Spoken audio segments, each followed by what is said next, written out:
ഒരിക്കൽ നബി സല്ലല്ലാഹു അലൈഹി വസല്ലമയും സ്വഹാബിമാരും ഇരിക്കുമ്പോൾ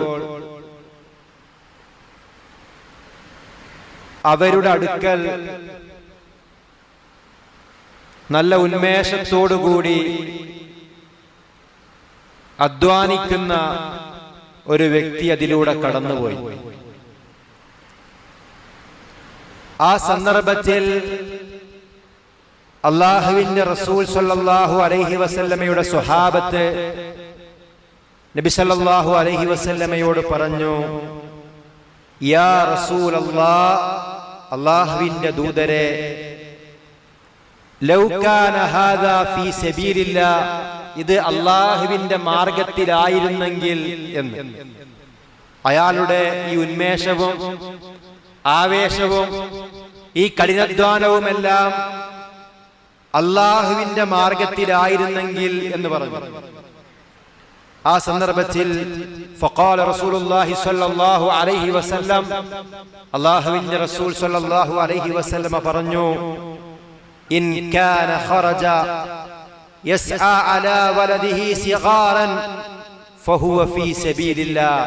അയാൾ പുറപ്പെട്ടത്, അയാളുടെ ഈ പരിശ്രമം തന്റെ ചെറിയ മക്കൾക്ക് വേണ്ടിയിട്ടാണെങ്കിൽ അത് അല്ലാഹുവിന്റെ മാർഗത്തിലാകുന്നു എന്നാണ്. വഇൻ കാന ഖറജ യസ്ആ അലാ അബവൈനി ശൈഖൈനി കബീറൈൻ, അയാളുടെ ഈ പരിശ്രമം അദ്ദേഹത്തിന്റെ വൃദ്ധരായ മാതാപിതാക്കൾക്ക് വേണ്ടിയിട്ടാണെങ്കിൽ ഫഹുവ ഫീ സബീലില്ലാഹ്, അത് അല്ലാഹുവിന്റെ മാർഗത്തിലാണ്.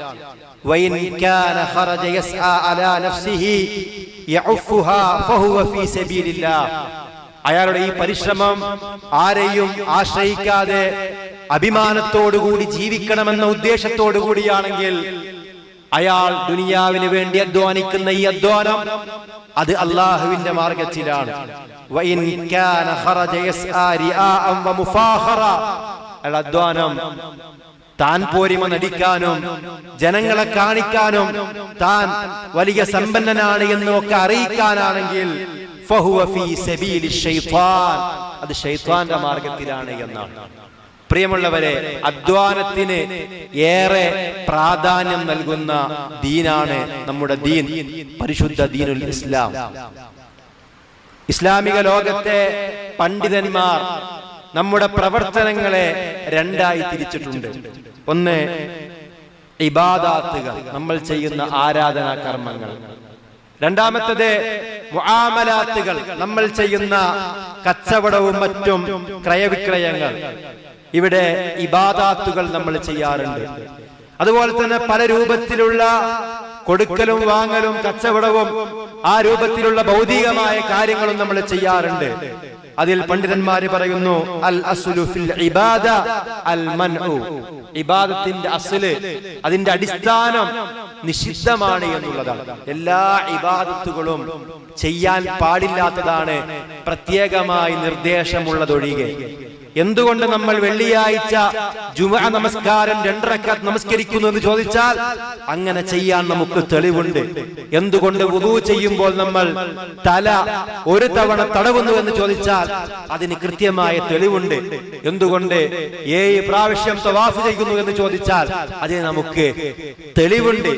ഏതൊരു കാര്യത്തിനും ഏതൊരു ഇബാദത്തിനും പ്രത്യേകമായ തെളിവ് വേണം.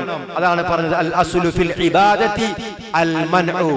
ഏത് ഇബാദത്ത് ആര് കൊണ്ടുവന്നാൽ നമുക്ക് ചോദിക്കാം, ഇങ്ങനെ നിങ്ങൾ ചെയ്യുന്നുവെങ്കിൽ റസൂലുള്ളാഹി സ്വല്ലല്ലാഹു അലൈഹി വസല്ലമ ഇങ്ങനെ പഠിപ്പിച്ചിട്ടുണ്ടോ എന്ന്. എന്നാൽ അൽ അസ്ലു ഫിൽ മുആമലാത്തി അൽ ഇബാഹ, മുആമലാത്തുകൾ, ഇടപാടുകൾ, അതിന്റെ അസ്ല്, അതിന്റെ അടിസ്ഥാനം അനുവദനീയമാണ് എന്നുള്ളതാണ്. എല്ലാ രൂപത്തിലുള്ള കച്ചവടങ്ങളും മറ്റും നമുക്ക് അനുവദനീയമാണ്, പാടില്ല എന്ന് പറഞ്ഞ വിഷയങ്ങൾ ഒഴികെ. പാടില്ല എന്ന് പറഞ്ഞ വിഷയങ്ങളൊഴികെ അല്ലെങ്കിൽ ആ രൂപത്തിൽ വരുന്നതൊഴികെ ബാക്കി എല്ലാ കച്ചവടങ്ങളും അനുവദനീയമാണെന്ന് നമുക്ക് മനസ്സിലാക്കാൻ കഴിയും. അപ്പോൾ ഓരോ വിഷയവും പ്രത്യേകം അന്വേഷിക്കേണ്ടതില്ല. ആ വിഷയം ഹറാമാണ് എന്ന് പറയുന്ന അല്ലെങ്കിൽ അതിലേക്ക് സൂചന നൽകുന്ന പ്രത്യേകമായ പ്രമാണങ്ങൾ ഉണ്ടെങ്കിൽ അത് ഹറാമാണ്. അല്ലാത്ത മുഴുവൻ കച്ചവടവും അനുവദനീയമാണ്. കാറ് കച്ചവടം നടത്താൻ പറ്റുമോ?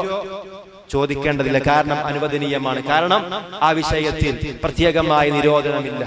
മദ്യം വിൽക്കാൻ പാടുണ്ടോ?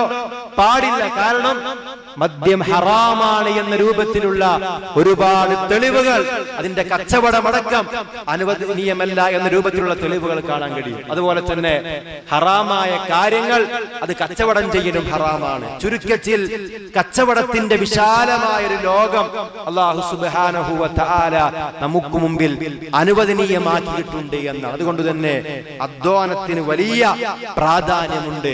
കച്ചവടം ചെയ്ത് മാന്യമായി ജീവിക്കണമെന്നാണ് അല്ലാഹുവിന്റെ കിതാബും അല്ലാഹുവിന്റെ റസൂൽ സ്വല്ലല്ലാഹു അലൈഹി വസല്ലമയും നമ്മെ അറിയിക്കുന്നത്. വഅഹല്ലല്ലാഹുൽ ബൈഅ വഹറമർ റിബ. അല്ലാഹു സുബ്ഹാനഹു വ തആല കച്ചവടം അനുവദിക്കുകയും പലിശ നിഷിദ്ധമാക്കുകയും ചെയ്തു. സൂറത്തുൽ ബഖറയിലെ 275-ാമത്തെ ആയത്താണ്. പലിശ ഹറാമാണ്. അതേ അവസരത്തിൽ ഒരാൾക്ക് മാന്യമായ രൂപത്തിൽ അനുവദനീയമായ ഹലാലായ ഏത് കച്ചവടവും ചെയ്യാം. അത് അല്ലാഹു സുബ്ഹാനഹു വ തആല അനുവദിച്ച കാര്യമാണ് എന്ന് നമുക്ക് മനസ്സിലാക്കാൻ കഴിയും. ഒരിക്കൽ ഒരു സ്വഹാബി റസൂലുള്ളാഹി സ്വല്ലല്ലാഹു അലൈഹി വസല്ലമയോട് ചോദിച്ചു, യാ റസൂലല്ലാഹ്, അല്ലാഹുവിന്റെ റസൂലേ, അയ്യുൽ കസ്ബി അത്യബ്, ഏറ്റവും പരിശുദ്ധമായ സമ്പാദ്യം ഏതാണ്? ഏറ്റവും പരിശുദ്ധമായ സമ്പാദ്യം ഏതാണ്? നബി സല്ലല്ലാഹു അലൈഹി വസല്ലമ പറഞ്ഞു, അമലുർ റജുലി ബിയദിഹി, ഒരാൾ തന്റെ കൈകൊണ്ട് അധ്വാനിക്കുന്നതാണ് ഏറ്റവും പരിശുദ്ധമായ സമ്പാദ്യം. വകുല്ലു ബൈഇൻ മബ്റൂർ, എല്ലാ അനുവദനീയമായ അല്ലെങ്കിൽ പുണ്യകരമായ നല്ല കച്ചവടങ്ങളൊക്കെ ഏറ്റവും നല്ല സമ്പാദ്യമാണ് എന്ന് റസൂലുള്ളാഹി സ്വല്ലല്ലാഹു അലൈഹി വസല്ലം പറഞ്ഞതായി മുസ്നദ് അഹ്മദിലെ ഹദീസിൽ നമുക്ക് കാണാൻ കഴിയും. അല്ലാഹു തആല നമ്മോട് പറയുന്നു, ഹുവല്ലദീ ജഅല ലക്കുമുൽ അർള ദലൂല, അവനാണ് നിങ്ങൾക്ക് ഭൂമിയെ സൗകര്യപ്പെടുത്തുന്നത്. ഫംശൂ ഫീ മനാകിബിഹാ, നിങ്ങൾ ആ ഭൂമിയുടെ പുറത്തുകൂടി അതിന്റെ ഉപരിതലത്തിലൂടെ നിങ്ങൾ സഞ്ചരിക്കുക. വകുലൂ മിൻ റിസ്ഖിഹി, അവൻ നിങ്ങൾക്ക് നിശ്ചയിച്ച അവന്റെ റിസ്ഖിൽ നിന്ന് നിങ്ങൾ തിന്നുകയും ചെയ്യുക. വഇലൈഹിൻ നുശൂർ, അവങ്കലേക്കാകുന്നു നിങ്ങളുടെ മടക്കം. സൂറത്തുൽ മുൽക്കിന്റെ 15-ാമത്തെ ആയത്താണ്. ഭൂമിയിൽ സഞ്ചരിച്ച് നമുക്ക് അല്ലാഹു നിശ്ചയിച്ച ഹലാലായ സമ്പാദ്യം തേടിപ്പിടിക്കണമെന്ന സൂചനയാണ് ഈ ആയത്ത് നമ്മെ പഠിപ്പിക്കുന്നത്. നമുക്കറിയാം, സൂറത്തുൽ ജുമുഅ നമസ്കാരവുമായി ബന്ധപ്പെട്ട് പറഞ്ഞതിന് ശേഷം അല്ലാഹു പറയുന്നു, ഫൈദാ ഖുലിയത്തിസ് സ്വലാത്തു, നമസ്കാരം നിർവഹിച്ചു കഴിഞ്ഞാൽ ഫന്തശ്റൂ ഫിൽ അർദ്, നിങ്ങൾ ഭൂമിയിൽ വ്യാപിക്കുക. വബ്തഗൂ മിൻ ഫദ്ലില്ലാഹ്, അല്ലാഹുവിന്റെ ഔദാര്യത്തിൽ നിന്ന് നിങ്ങൾ തേടുക. വദ്കുറുല്ലാഹ കസീറാ, നിങ്ങൾ ധാരാളമായി അല്ലാഹുവിനെ ഓർക്കുകയും ചെയ്യുക. ലഅല്ലകും തുഫ്ലിഹൂൻ, എങ്കിൽ നിങ്ങൾക്ക് വിജയിക്കാം. സൂറത്തുൽ ജുമുഅയിലെ 10-ാമത്തെ ആയത്താണ്. ഏത് കച്ചവടം നടത്തുമ്പോഴും ഏത് പ്രവർത്തനത്തിൽ ഏർപ്പെടുമ്പോഴും ഓർമ്മ വേണം അല്ലാഹുവിനെ പറ്റി. അല്ലാഹു ഇത് അനുവദിക്കുന്നുണ്ടോ എന്ന ചിന്ത നമുക്കുണ്ടാവണം. ജീവിക്കണ്ടേ എന്ന് പറഞ്ഞ് തോന്നിയ കച്ചവടമൊക്കെ ചെയ്യുന്ന ആളുകളുണ്ട്. തന്റെ അടുക്കലേക്ക് പണം വരുന്നത് ഹലാലാണോ ഹറാമാണോ എന്ന് പരിഗണിക്കാതെ എല്ലാ രൂപത്തിലുമുള്ള ഇടപാടുകളിൽ ഇടപെടുന്ന ആളുകളുണ്ട്. പാടില്ല. അള്ളാഹുവിനെ ഓർക്കണം. നാം ചെയ്യുന്ന കച്ചവടം ഹലാലാണോ എന്ന് പരിശോധിക്കണം. ആ കച്ചവടത്തിൽ കൃത്യമായി നമ്മൾ കണക്ക് രേഖപ്പെടുത്തണം. അങ്ങനെ ഹലാലായി നിങ്ങൾ സമ്പാദിക്കുക, നിങ്ങൾക്ക് അല്ലാഹു നിശ്ചയിച്ച റിസ്ക് നിങ്ങൾ തേടുക എന്നുള്ള ആ വാചകങ്ങൾ, ആയത്തുകൾ പ്രിയമുള്ളവരെ നമ്മളേറെ ശ്രദ്ധിക്കണം. നബിമാരൊക്കെ ജോലി ചെയ്ത് ജീവിച്ചവരായിരുന്നു. സക്കരിയ നബി അലൈഹിസ്സലാമിനെ പറ്റി നമുക്ക് കാണാം. കാന സക്കരിയ നജ്ജാറൻ, മഹാനായ സക്കരിയ അലൈഹിസ്സലാം മരപ്പണിക്കാരനായിരുന്നു. ഇബ്നു മാജയിലെ 2150-ാമത്തെ ഹദീസാണ്. അതൊരു മോശം ജോലിയല്ല. അള്ളാഹു അനുവദിച്ച ഏത് ജോലിയും നമുക്ക് ചെയ്യാം. നമുക്കതിന് കഴിവുണ്ടെങ്കിൽ, ആ ജോലി കൃത്യമായി ചെയ്യാൻ നമുക്കറിയുമെങ്കിൽ, അത് നമ്മുടെ ശരീരത്തിനും മറ്റും ഉപദ്രവം വരുത്തുന്നില്ലെങ്കിൽ അള്ളാഹു അനുവദിച്ച ജോലികൾ നമുക്ക് ചെയ്യാം.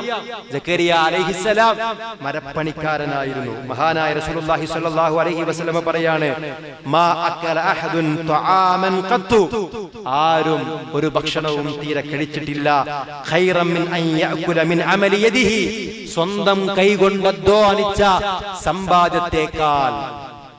എന്തിനാ നമ്മൾ സമ്പാദിക്കുന്നത്?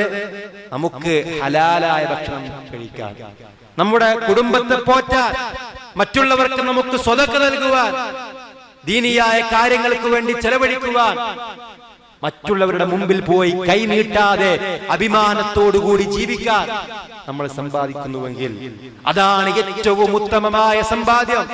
നബി സല്ലല്ലാഹു അലൈഹി വസല്ലം പറയുന്നു, സ്വന്തം കൈകൊണ്ട് അധ്വാനിക്കുന്ന ആ ധനത്തെക്കാളും ആ ഭക്ഷണത്തെക്കാളും നല്ല ഭക്ഷണവും ആരും കഴിച്ചിട്ടില്ല. ശേഷം നബി സല്ലല്ലാഹു അലൈഹി വസല്ലം പറയാണ്, വ ഇന്ന നബിയല്ലാഹി ദാവൂദ അലൈഹിസ്സലാം കാന യഅകുലു മിൻ അമലി യദിഹി, അല്ലാഹുവിന്റെ പ്രവാചകനായ ദാവൂദ് അലൈഹിസ്സലാം തന്റെ കൈകൊണ്ട് അധ്വാനിച്ചതിന്റെ ഭാഗമായി ലഭിക്കുന്ന സമ്പത്താണ്, ആ സമ്പത്താണ് അല്ലെങ്കിൽ ആ ഭക്ഷണമാണ് അദ്ദേഹം ഭക്ഷിച്ചത് എന്നറിയിക്കുന്നു. സ്വഹീഹുൽ ബുഖാരിയിലെ 2024 ഹദീസാണ്. ദാവൂദ് അലൈഹിസ്സലാം രാജാവായിരുന്നു. എന്നാൽ ആ രാജപദവിയിൽ ഇരിക്കുമ്പോൾ പോലും അള്ളാഹുവിന്റെ നബിയായ ദാവൂദ് അലൈഹിസ്സലാം സ്വന്തം കൈകൊണ്ട് പടയങ്കിയും മറ്റുമുണ്ടാക്കി അങ്ങനെ അധ്വാനിച്ച് ജീവിച്ച ആളായിരുന്നുവെന്ന് റസൂലുള്ളാഹി സ്വല്ലല്ലാഹു അലൈഹി വസല്ലം പഠിപ്പിക്കുന്നുണ്ട്. നബി സല്ലല്ലാഹു അലൈഹി വസല്ലം പോലും ആടിനെ മേച്ചിരുന്നു. പ്രവാചകന്മാർ അപ്രകാരം ചെയ്തിരുന്നു. അവരാരും വെറുതെ ഇരുന്നിട്ടില്ല. ആഖിറമാണ് ഏറ്റവും പ്രധാനമെന്ന് നമ്മേക്കാളെല്ലാം ഏറ്റവും കൂടുതൽ ബോധ്യമുള്ള ആഖിറത്തിനു വേണ്ടി കൃത്യമായ രൂപത്തിൽ ധാരാളക്കണക്കിന് പ്രവർത്തനങ്ങൾ നിർവഹിച്ച മുൻഗാമികളെല്ലാം അവർ ദുനിയാവിൽ ജീവിക്കുവാൻ ആവശ്യമായ റിസ്ക് തേടിയിരുന്നു എന്ന് നമുക്ക് മനസ്സിലാക്കാൻ കഴിയും. എന്ന് വെച്ചാൽ അവർ ദുനിയാവിന് വേണ്ടി ഊണും ഉറക്കുമൊക്കെ ഒഴിച്ച് അത് സമ്പാദിക്കാൻ വേണ്ടി മാത്രം മാറ്റിവെച്ചവരാണ് എന്നല്ല, മറിച്ച് അതിനും അവർ സമയം കണ്ടെത്തിയിരുന്നു. കാരണം ദുനിയാവിൽ നമുക്ക് ജീവിക്കണമെങ്കിൽ, നമ്മുടെ കുടുംബത്തെ പോറ്റണമെങ്കിൽ നമുക്ക് സമ്പത്ത് വേണം. ആ സമ്പത്ത് നമ്മൾ അധ്വാനിച്ച് തേടിപ്പിടിക്കണം. മറ്റുള്ളവരുടെ കയ്യിൽ നിന്നുള്ള സമ്പത്ത് നമ്മൾ ചോദിച്ചിട്ടല്ല നമ്മുടെ ജീവിതം നമ്മൾ മുന്നോട്ട് നയിക്കേണ്ടത്. പണ്ഡിതന്മാര് പറയുന്നുണ്ട്, നമ്മൾ ഒരാളോട് ചോദിച്ചാൽ 2 സാധ്യതയാണ് അവിടെ ഉള്ളത്. ഒന്നുകിൽ അയാൾ നമുക്ക് നൽകും, അല്ലെങ്കിൽ അയാൾ നൽകാതിരിക്കും. നമ്മൾ അയാളോട് ചോദിച്ചതിന്റെ ഭാഗമായി അയാൾ നമുക്ക് നൽകിയാൽ നമ്മൾ അയാൾക്ക് വിധേയനാകും. ഇനി നമ്മൾ ചോദിച്ചിട്ടും അയാൾ നൽകിയില്ലെങ്കിൽ നമ്മുടെ അഭിമാനമാണ് അവിടെ നഷ്ടപ്പെടുന്നത് എന്നാണ്. അത്യാവശ്യ ഘട്ടങ്ങളിൽ, അനിവാര്യ ഘട്ടങ്ങളിൽ ഭക്ഷണമില്ലാത്ത അല്ലെങ്കിൽ രോഗം കൊണ്ട് ആ അർത്ഥത്തിൽ ജോലിക്കൊന്നും പോവാൻ പറ്റാത്ത സാഹചര്യമുള്ള ആളുകളുണ്ടാകും. അത്തരം ആളുകൾക്ക് അത് അനുവദനീയമാണ്. എന്നാൽ പൊതുവെയുള്ള വിഷയമാണ് നമ്മൾ പറയുന്നത്. നബി സല്ലല്ലാഹു അലൈഹി വസല്ലം പറയുന്നുണ്ട്, കഫാ ബിൽ മർഇ ഇസ്മൻ അൻ യുദഇഅ മൻ യഖൂത്, ഒരു മനുഷ്യന് കുറ്റമായി മതി, കുറ്റം ലഭിക്കുവാൻ മതി എന്ത്? താൻ ആർക്കാണോ ഭക്ഷണം നൽകേണ്ടത് അയാൾ അവരെ ഭക്ഷണം നൽകാതിരിക്കുക എന്നുള്ളത്.